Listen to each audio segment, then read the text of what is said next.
Well, good morning, everyone. I think we'll get this one going. I can still see people are trickling through, but we've got a lot of content to get through today, so we can get this going. Thank you very much for joining us this morning.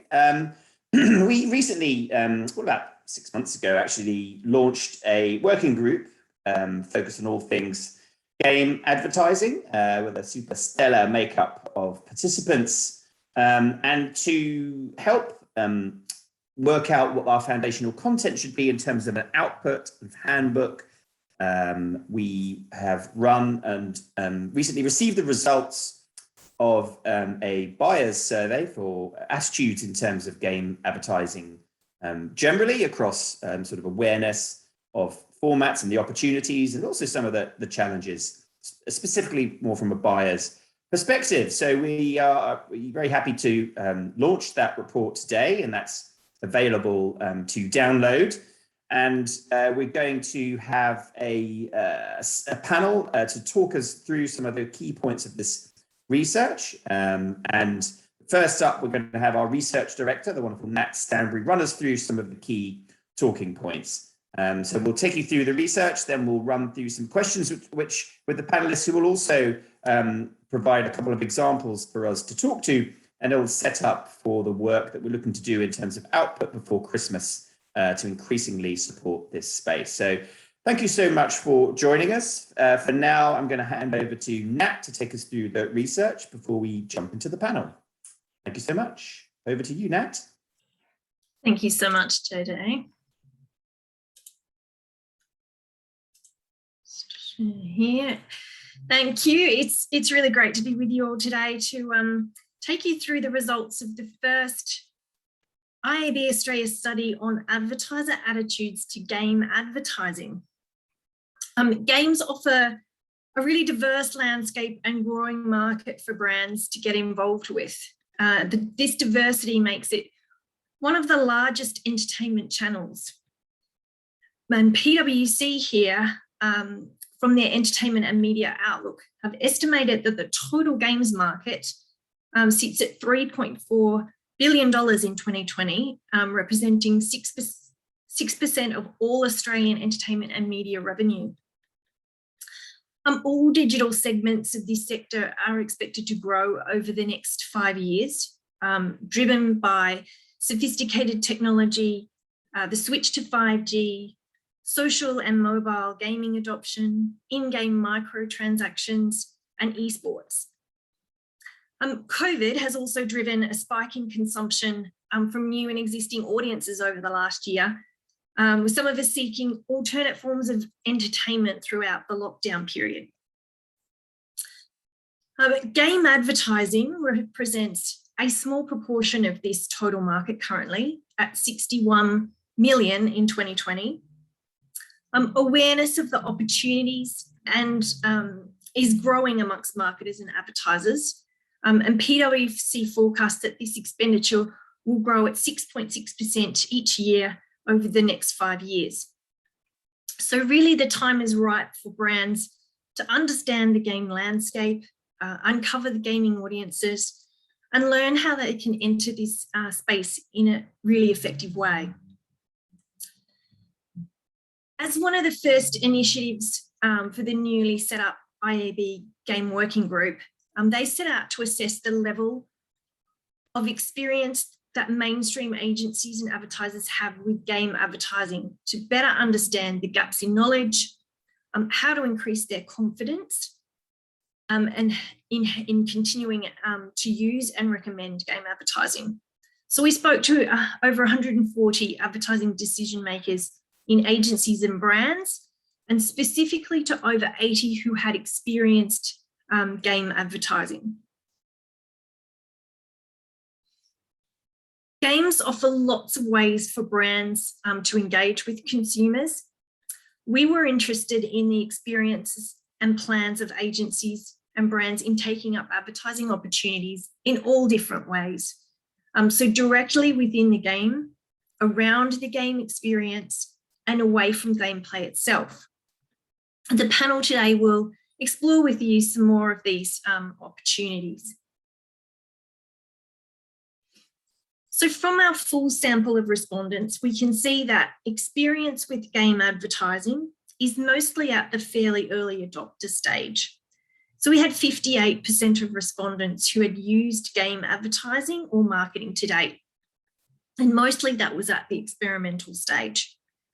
And there was a further 20% who currently have no experience, but do plan to get involved.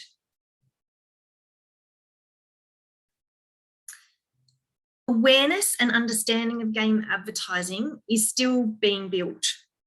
We asked all our respondents to rank their level of understanding on a scale of 1 to 10, where 1 means no understanding at all and 10 is an expert level of understanding. And we've come out here at an average of 5.6 out of 10 for game advertising. So not as mature in understanding as we've seen for some of the other digital advertising options. For example, video, where we've asked this same question in our attitudes to video survey, and the average understanding there sits at 8.1. But more experience will build understanding. And we can see there that those who are regularly considering game advertising have a higher level of understanding. So let's look at the usage of games formats. Amongst this range of formats we've assessed here, mobile game advertising was the most commonly used format, so for 57% of respondents, followed by streaming adjacent display and video and live streaming video. So to enable sustainable growth in these emerging channels, the foundations need to be solid. So as a first step, we need to ensure that these increasing number of formats are clearly and effectively communicated and bought and sold. Our speakers today are going to demonstrate some of these formats, and going forward, the working group will provide guidance on the unique abilities of all of these formats. So intending to use these formats into the future, there's a high intention to use many of these game formats, either again or for the first time. So we've got 67% there who intend to use streaming adjacent display and video, 60% intend to use live streaming video, and 59% mobile game ads. The highest intention to use for the first time is for playable ads. So we've got 36% intend to use playable ads for the first time. So how is game advertising being bought and sold? Most game advertisers are currently buying directly with the media owner, where they can choose the games, the genres and the formats, particularly higher engagement interactions that suit their brand. In aggregate, we have half of game advertisers who've purchased via a programmatic channel, which would currently be the more basic display formats, including the most popular mobile game ad format.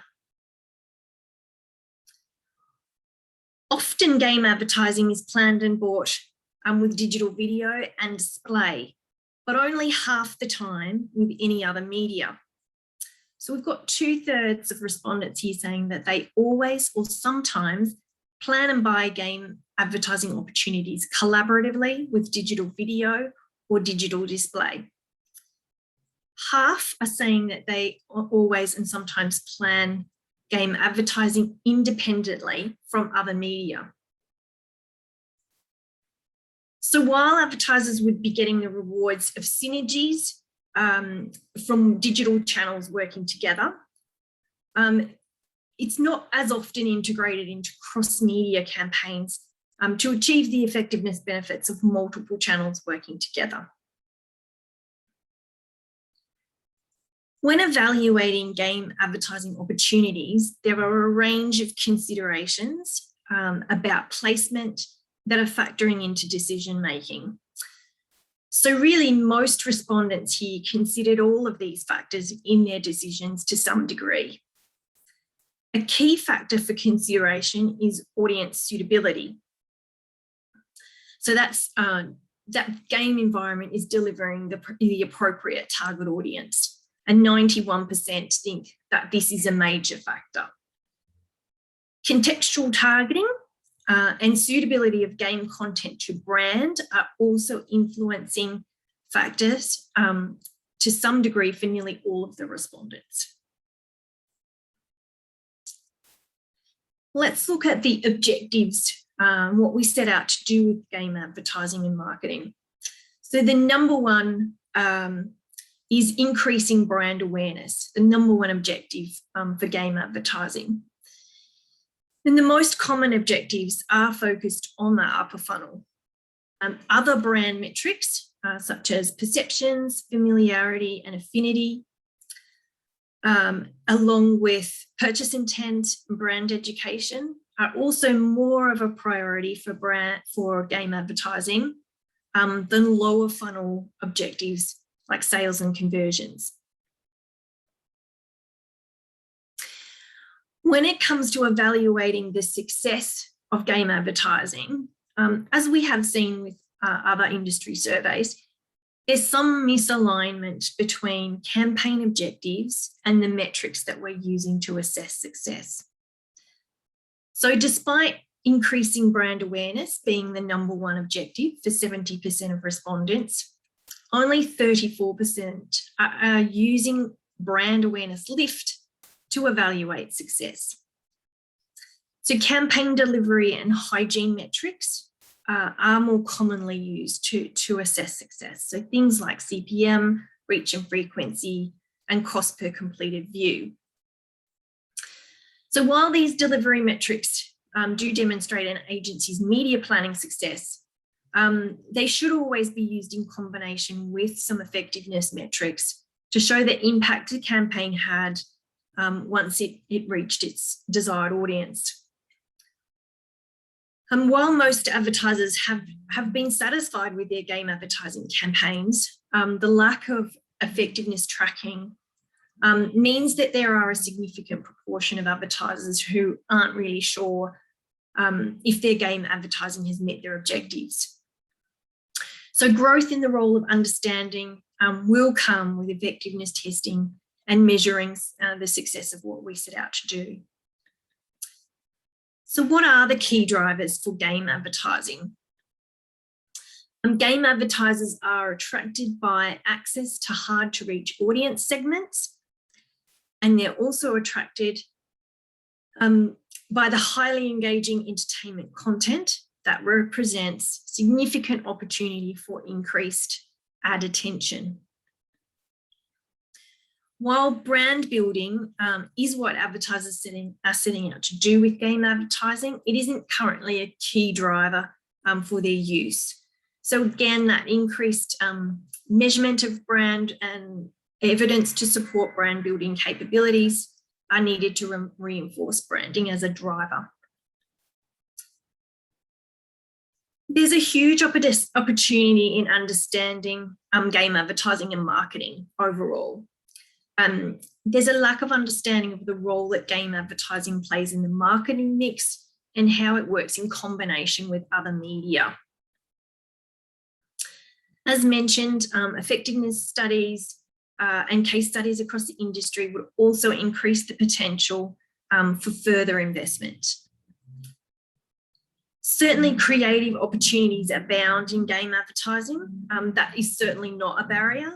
But improving the capability to more easily develop good quality creative and demonstrate a return on investment for that is certainly important.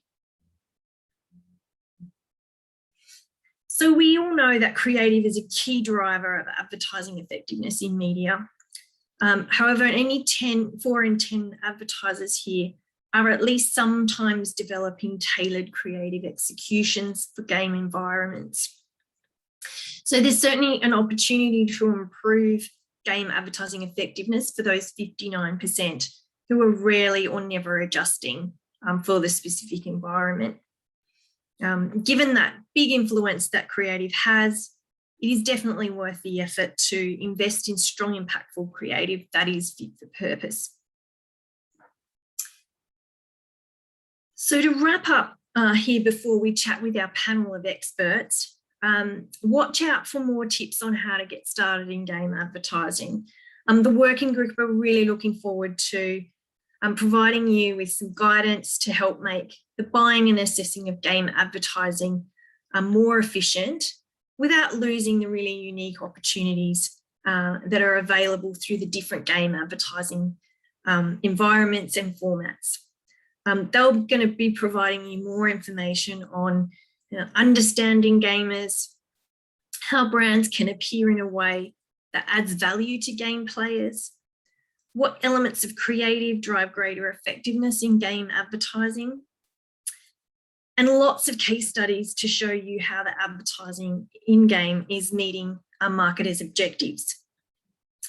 That's all from me now. I'm going to hand you back to JJ and our team of experts.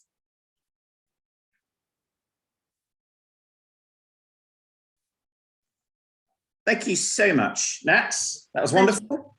Oh, I still seem to be muted. No, good.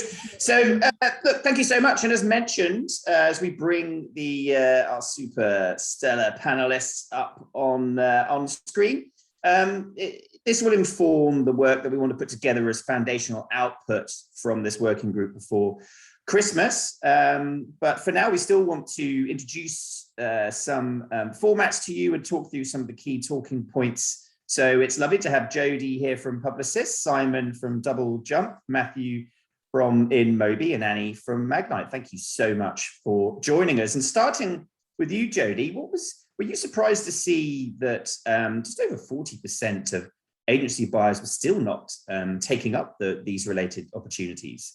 I was absolutely not surprised at all.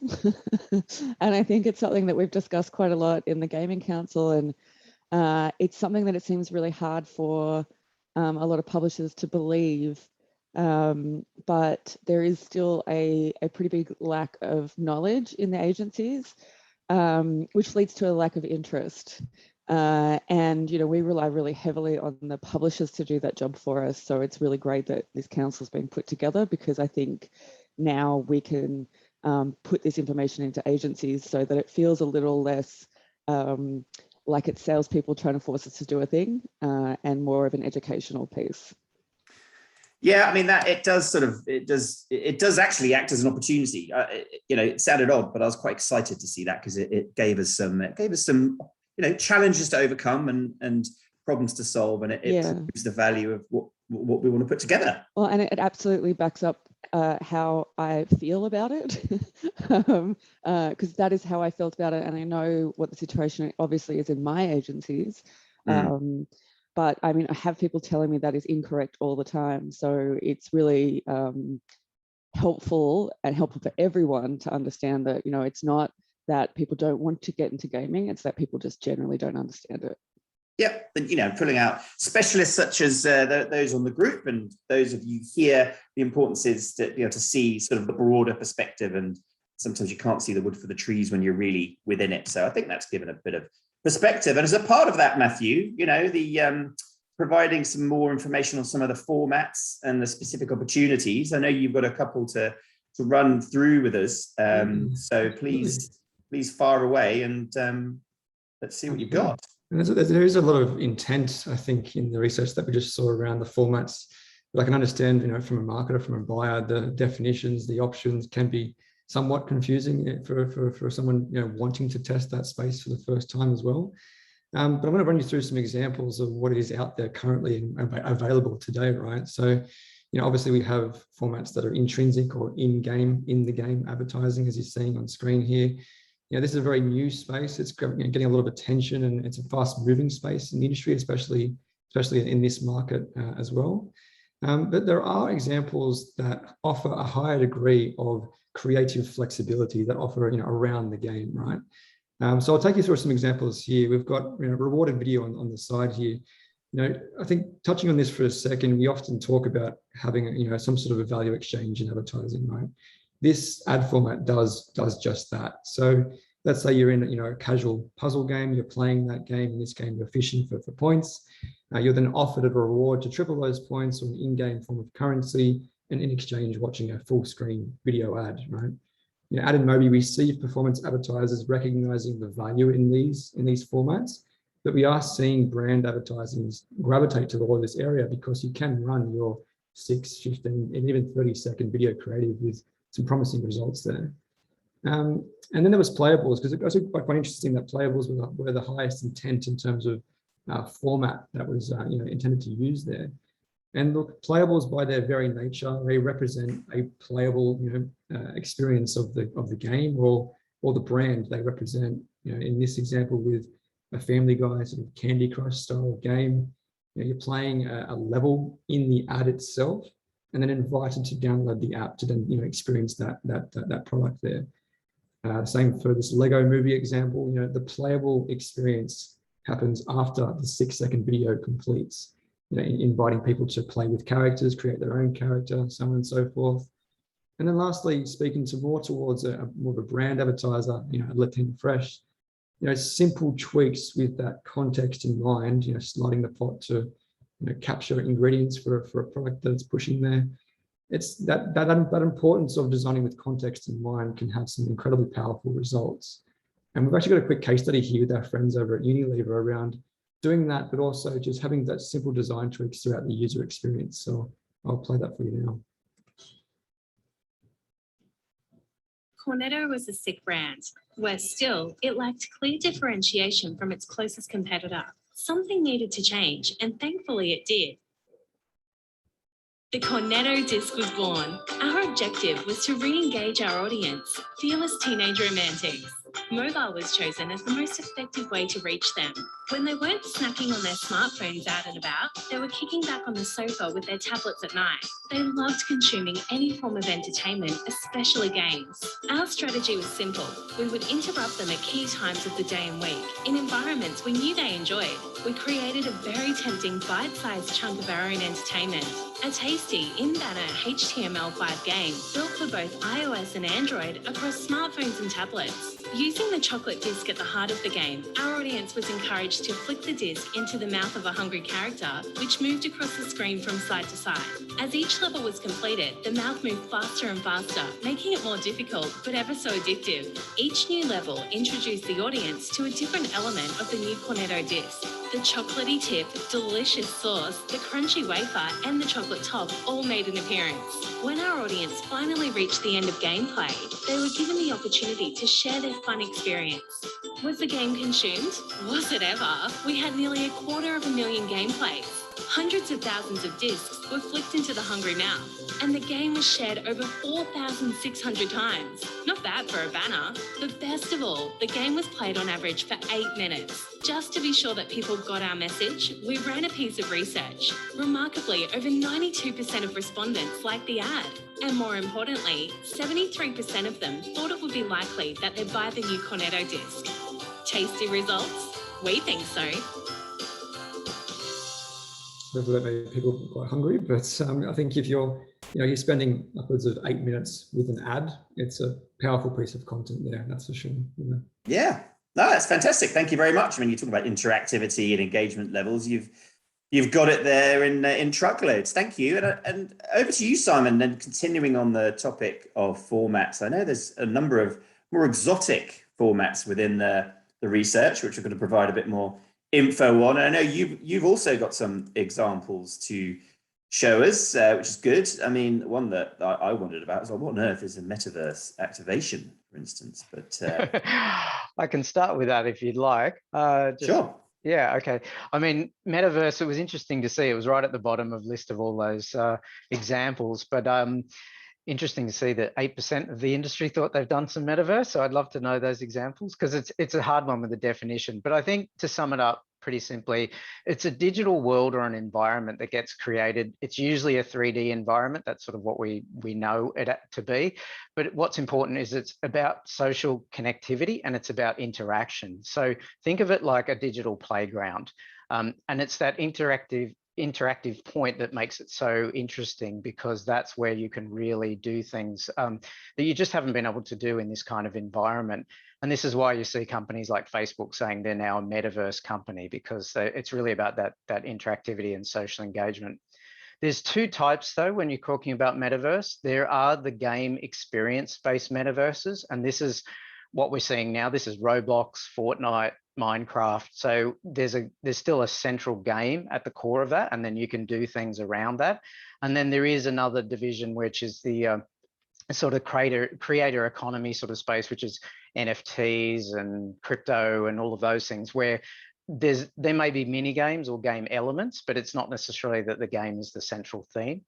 But the real opportunity for brands is these game sort of centric metaverses, because they're essentially like a user generated platform and a set of tools that you can take and then customize your brand experience. So it's like basically doing a digital experiential activation in this sort of digital environment.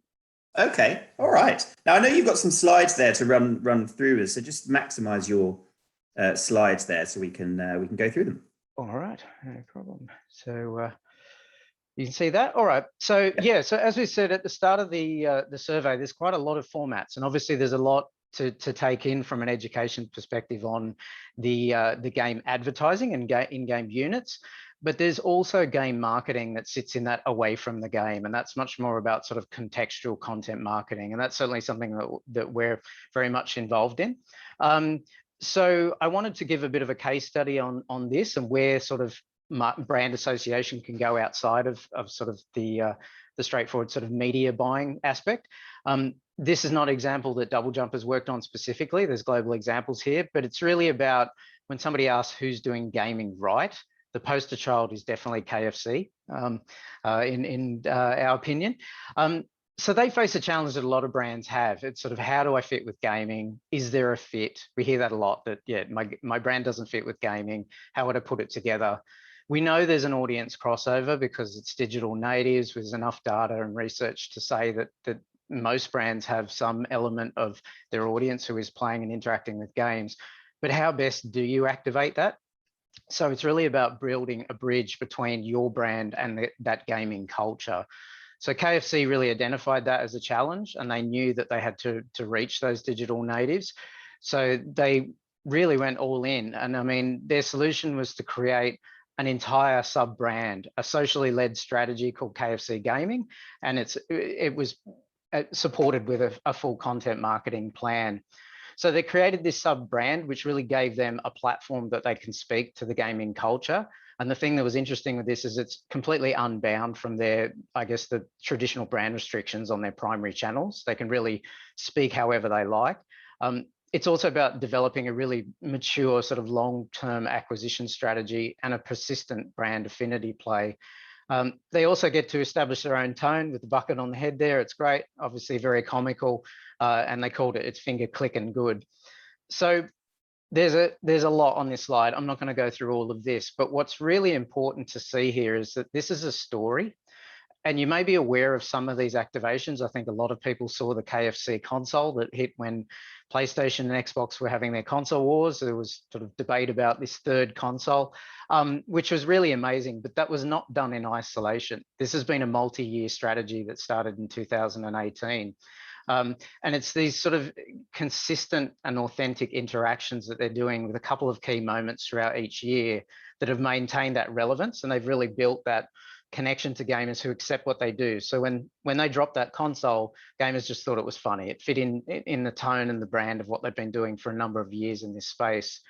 This brand's also not about chicken. They do not talk about chicken at all. It's about memes, game content. I mean, the kernel is there and you might see a drumstick, but they're really not pushing product in this environment. They've created a dating sim, they've done polls, there's an Animal Crossing metaverse example, and you'll see they're still into 2021, they're still using this platform. So it's a comprehensive strategy and it looks like a lot, but it's very much social media led.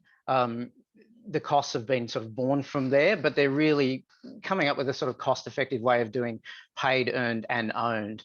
And it's also a platform they can use globally. So these examples are obviously global and big numbers, China and Costa Rica. But what's really important here is just to look at the execution and the metrics. So In China, with the League of Legends tournament finals, they created this kernel AI, and he was predicting the results of the game. He was so accurate that it became a phenomenon. And what was really amazing is just the level of engagement that built. So you accessed him through the KFC app, and they were able to generate 70 minutes of daily brand exposure, which is 4x their expectation. And what was really interesting is there was a coupon offer, and they had 100% take up versus a normal 3%. And that's quite low because KFC is still a developing brand in China. And then they went on to have a further 25% redemption of the coupons, which was 25x. Similarly, and more recently, the game Fall Guys has come out, and they did this really cool fast food skin pack with sort of fries and burgers. So KFC got together and created a food battle with some top celebrity streamers, and they were able to generate 41,000 minutes watched in a 7-day period with a 7-day redemption and an actual 37% increase in sales. So they could actually attribute that activation. So there's opportunity for Australia. It's very early days. We really haven't seen too many of these sort of larger scale executions, but for KFC and building this brand, this marriage of their brand to gaming has been gradual, but it's a lot like the stereotype Mountain Dew gamer that's been around for years. This is this long-term association that they're building. And it's this platform that they can just repeat use over and over now that they've invested in this brand. So overall, it's just an excellent example of integrated marketing using earned, owned and paid across all channels and really using the best of what gaming's got to offer. So that's it from me. No, that's fantastic. I mean, great stats, and the level of creativity and the strategic thinking that's gone into it is really impressive. Absolutely.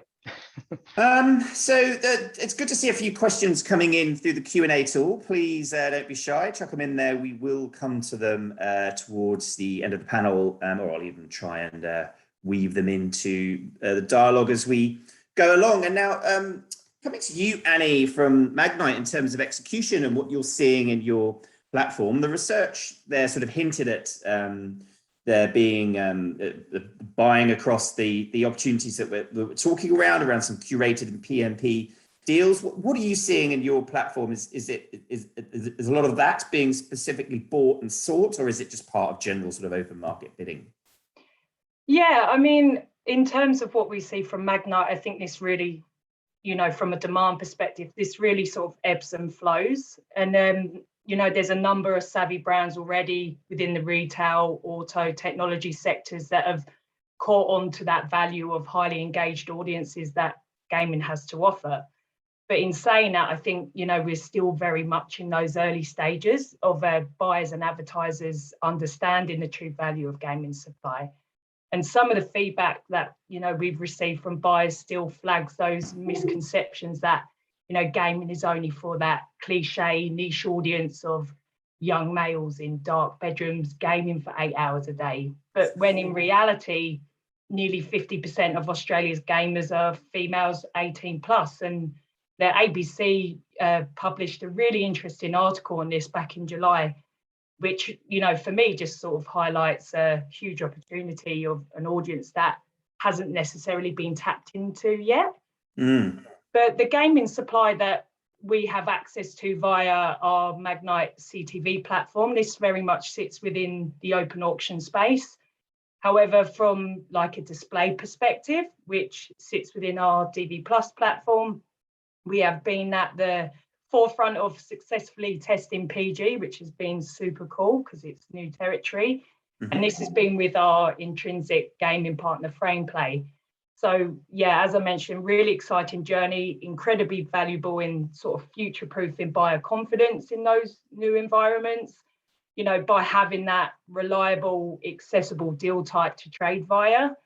And PMP is on the list next to be tested, and this is already underway, so watch this space. But yeah, I think to summarize, I certainly think buyers' interest levels have a lot of room to grow within the programmatic realms.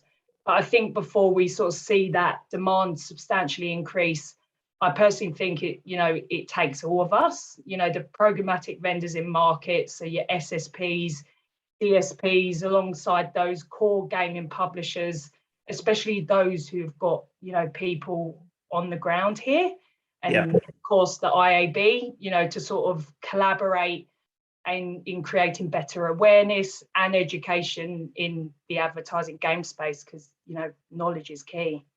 Yeah, absolutely. That's kind of the raison d'etre of this group, and we'll follow up. I think hopefully we can fit something into the output before Christmas on that. But I think that's an area that we'll keep on top of with vendors such as yourself, Annie. And look, Jodie, when it comes to, and in fact, there's a Q&A question which is sort of related to this. I'm going to try and weave into our chat now. The conversations that you have with your clients from a sort of a base educational level, where do you start with those conversations? Particularly in my group portfolio, you know, we've got a lot of FMCG, so it's starting from, you know, it's about the formats, not necessarily the content. And then when we're digging into the content, it's about really trying to delve into what they think is, why they think it's not brand safe. And they think something like YouTube is, when obviously it is a lot easier to curate your gaming list to have things like no violence or no games like this than it would be on YouTube, which is notoriously difficult to curate anything on. So it's really, really basic for a lot of clients that we have. And then for your clients that are a little bit more, a little bit further down the road with gaming, again, it's really about focusing on the types of inventory that you can buy. Because I think that is the most important thing. It shouldn't really be about gaming. It should be about high impact video or rewarded video, or, you know, the ones that you can play yourself. So that's sort of the angle that we're trying to push it from, because that's the easiest way to understand it. Yeah. And compare it to other types of digital inventory, and especially from a CPM base, which, you know, I love to bring up at all times. So just clarifying those core marketing opportunities, basically, just keeping it fairly simple in that respect. And it's interesting to see a question, and maybe there can be a broader response to this from the group in terms of where would a small financial company, assuming that they're fairly risk averse, but willing to try and experiment for results, would they start with a specialist agency, or should they start with a general creative agency? What do we think? I mean, in my opinion, you should always start with your general agency, because if you think about gaming especially, the creative is able to be developed by basically all of the publishers, and they are the people who are going to give you the best advice on what works the best across their suite of inventory. And if you just start with your general agency and you tell them the kind of things that you don't want to be a part of for brand safety reasons, they can put together a curated list for you and keep it really general. And again, going back to what I was saying, you know, keep it about the kind of formats that you want to be a part of. And then, of course, all of these guys can make creative for you. I mean, there's not really a gaming publisher out there who cannot tell you what the best creative is for their inventory. Okay.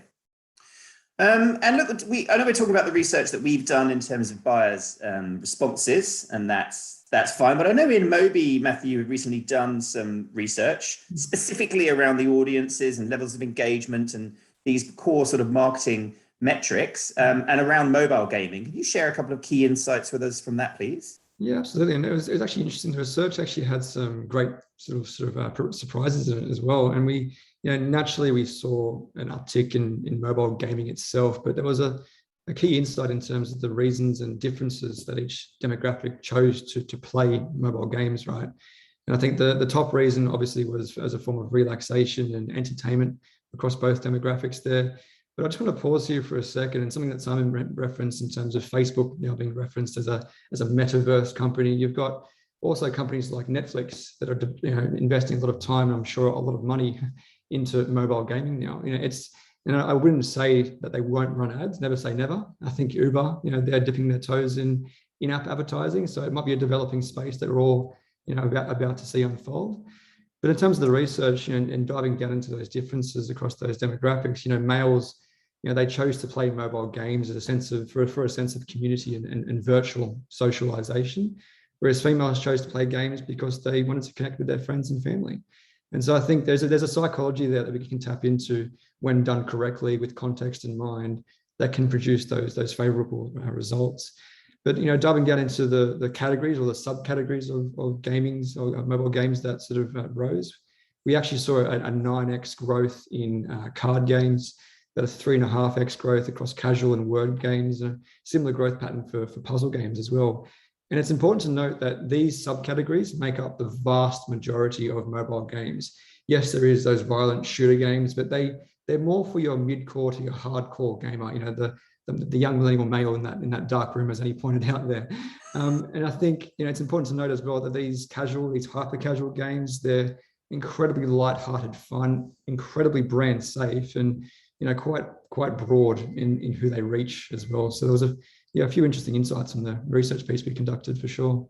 Yeah, that's good. I mean, I also assume there's a sort of authenticated human piece too, with people logging in and authenticating, which is a separate piece in some ways. But we'll be bringing all of this aspects into the output that we put in before Christmas. And part of that actually is in terms of success metrics. And I'm wondering, Simon, because you know, the research revealed that there's, you know, this can be common across digital marketing, but there's an aspiration for branding, the opportunities, you know, utilizing tailored creative executions within these environments. That all sounds, you know, wonderful from a larger branding perspective, but ultimately a lot of those metrics still look fairly direct response. You know, so what can we do to try and build out these more branding led opportunities? Yeah, I mean, I think certainly our experience, because we play a lot in that content marketing space, it does echo what we found in the survey. I think that there's this desire for brand awareness, but then they're sort of looking to hygiene metrics as a success. And they're obviously helpful, but I mean, you've really just got to look at what the goal was initially with the brand. I mean, if you're making a custom and tailored experience, you're going to have to look at the direct metrics that come from that, but also then it is those, as Natalie mentioned, those traditional sort of brand uplift studies, NPS, social sentiment. I mean, these are going to be your actual success metrics, particularly for those kinds of executions. Sort of one without the other is tricky. So yeah, I think it's really just starting with the brand, their goals, what they consider success, and then really building the execution to meet that need. Yeah, I mean, you know, there's nothing wrong, obviously, with direct response to make the cash tills ring, to see that uplift, to see some of those stats that you were presenting there, Matthew, and yourself, Simon, were quite incredible in terms of results, absolutely stacking up. But it'd be interesting to see how that develops. We do have a question from Megan, actually, Megan Brownlow, who we worked with in the past and still do sometimes. So. Around the publishers and the supply, this might be for you, Jodie, and also Simon. Do we have a good sort of stable of dedicated publishers here in Australia? Is that something that we can really stand up and be proud of almost? Or do you feel it's still a developing space? Well, from my perspective, we have a really good stable of publishers here in Australia. We've got a lot of people representing a lot of different types of gaming. And I do think it's something that we can be proud of, because when you talk to a lot of the publishers who do delve into gaming, you know, they can offer you like all the different types, from live streaming to mobile to in-game, and because of their specialist knowledge, you can really understand how to use all of the different types of gaming in the best possible way for your clients. So I'm actually really impressed with how much gaming knowledge there is in the market. Unfortunately, it all seems to be on publisher side and not with us. Okay. Yeah, I'd echo that the same. I think of all the formats around the world, all the things you can do in gaming, there's publishers here representing that. There's people you can talk to, but it's just Australia feels like it's a little behind in terms of just getting on board and sort of matching what we're seeing internationally, even with some of the brands who are global and are doing a lot with gaming internationally. And you look at what they're doing in Australia, and they have started experimenting, or they haven't even touched the category. So, yeah. But yeah, there's definitely plenty of us to talk to. Well, and again, opportunity for this working group to highlight that. And one of the projects that we've got underway is to link in with a similar group that based out of the UK, similar group in the US, and start looking at checking the consistency of the opportunities globally and ensure they're represented here, as well as some of the nerdier bits like specifications, etc. But you know, that's an added dimension to what we'll look to provide. And look, Annie, again, coming from a sort of programmatic perspective, I know you're plugging in more with particularly more DSPs as supply becomes more available. Are there any particular projects, initiatives, or opportunities you're seeing that generally excites you as you're sort of ramping up? Yeah, I mean, look, there's a whole heap of things that I could probably reel off, but if I'm sort of honing in on a couple, I think the first one would be around the intrinsic gaming space and what this channel has to offer, especially from like a format perspective. You know, you saw from Matt's example before at the beginning of the webinar, I just really love how this channel offers that sort of non-intrusive, highly viewable and engaging ad space, which is, you know, ultimately what buyers and brands want when delving into a new advertising channel like gaming. And then the other is, you know, the other area that I probably find quite exciting as well is just around the big opportunity that lies ahead. And for me, this kind of really breaks down into an opportunity hit list. And of course, you know, this feeds into programmatic. So sort of making programmatic trading more of a norm within those different gaming channels. Like for me, I think that's a match made in heaven. The opportunity to connect and network with gaming publishers and buyers in market, you know, get that feedback, collaborate on building out tech to better suit the buyer's needs and how they want to trade. And then the last one is just, you know, the results from the survey sort of speak for themselves, but, you know, stepping up that market education, guiding buyers on what they should tap into in the gaming space. What are the benefits from doing so? You know, whether that be, you know, because they can reach these high viewability thresholds or brand safe environments, you know, heaps of incremental scale and reach that could be, you know, demonstrated on case studies. But just a little bit more encouragement around sort of going outside of the norm channels on their media plans, really. Yeah, no, that's great advice. Thank you so much. And I'm going to squeeze in one last question for the group here, a little bit about interruptive formats, I think, which is the sentiment I'm getting from the question, which summarizing it is, you know, in playing mobile games, there are, and we've introduced a couple of those actually as formats. Do we sometimes overstep the mark in terms of the level of interruption? And all advertising, there's an aspect of interruption about it to a certain extent. Do you think there are times when we need to be able to strike the balance on how we deliver that? What do we think? I'm happy to answer this one. I think if you can take it in a few ways and think about it from like the point of view of an app developer as well, right? Their first port of call cannot be, you know, how do I make money off ads? It's to get as much tonnage and users into the app as possible, getting a great user experience. And advertising is centered around that. Yes, there are mobile games that do have, you know, a purpose built for ads, but you have to think that there isn't as much users in those apps as compared to those puzzle games, the Candy Crushers, the King.coms of the world, who know their users so well. Like if you play Candy Crush for the first time now, you won't see an ad for the first 10 to 15 levels of that gaming experience. That psychology is where publishers are quite good at, you know, allowing advertisers to tap into, but it is striking that balance for sure. Yeah.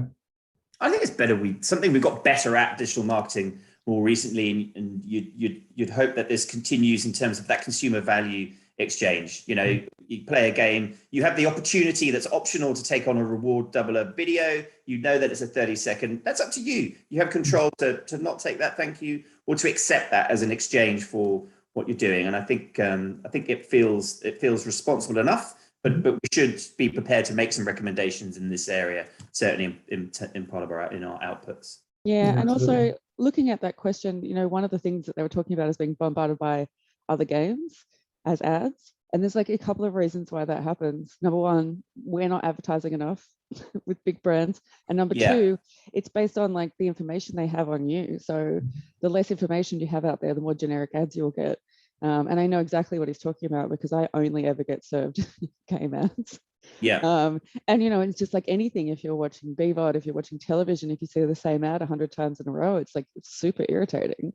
But that comes from either there's too many impressions and not enough advertisers, or you know, a combination of things. So I think everyone's really doing the best they can, and it will get better. But you know, it's the more people who advertise, the more of us that are advertising brands that aren't games, the better.